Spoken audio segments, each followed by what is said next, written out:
एक एमएलए बनता है, वो फिर एमएलसी बनता है, फिर राज्यसभा का सदस्य बनता है, और फिर वो जब वो लोकसभा का सदस्य बनता है तो 4 पेंशन लेता है।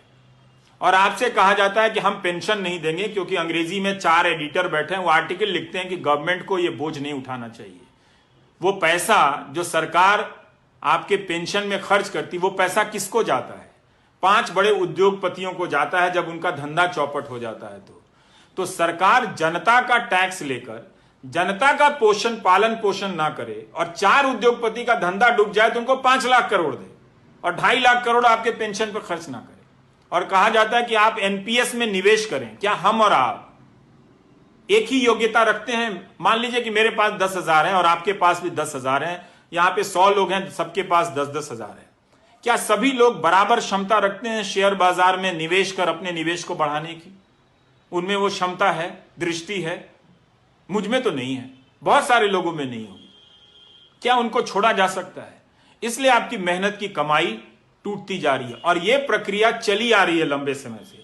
इसी का नतीजा यह हुआ है कि हम आज इस मोड़ पर पहुंचे हैं कि हमारी अर्थव्यवस्था ठप हुई है, नौजवान बेरोजगार हो गया है। तो आपकी जो नौकरी है वो व्यापक आर्थिक नीतियों से जुड़ी हुई है। अगर आप इसको नहीं लाएंगे बहस के केंद्र में, इसे मुद्दा नहीं बनाएंगे, इस पर आप अपने आप को नहीं आजमाएंगे, तो मेरे दोस्तों, ये बीच बीच में मेरी 40,000 की नौकरी, मेरी 50,000 सदस्यों की नौकरी, इसको लेकर आप लड़ते रह जाओगे, कोई फायदा नहीं होगा। 17 सितंबर को आपने इतना बड़ा आंदोलन किया, कोई फायदा नहीं हुआ। आप मेरी बात को सुनो, मेरे बारे में जो अफवाहें फैला रहे हैं वो फैलाते रहें।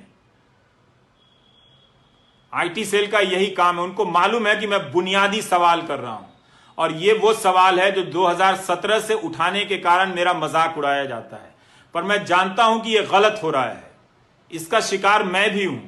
अगर अर्थव्यवस्था नहीं बढ़ेगी तो मेरी भी कमाई नहीं बढ़ेगी। हम जैसे लोग जो ऊपर जा रहे हैं नीचे सड़क के नीचे आ जाएंगे। और आपको तो जीवन में 10 साल या 5 साल के लिए ऊपर जाने का भी मौका नहीं मिलेगा। मुझे तो मिला भी,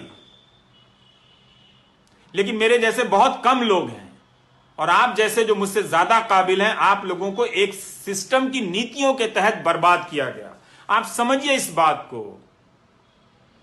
आपको जिसका भी समर्थक रहना है बनिए, लेकिन रोजगार के सवाल पर जुनून पैदा कीजिए, धर्म के सवाल पर नहीं, जाति के सवाल पर नहीं, वरना आप बेरोजगारी के दौर से गुजरते हुए बुढ़ापे में जाएंगे और तब आपके लिए वो 1,000 रुपए सामाजिक सुरक्षा के लिए होंगे, जिसे प्रधानमंत्री ऐसे बताते हैं जैसे 1 करोड़ रुपए उनकी झोली में डाल दिया हो।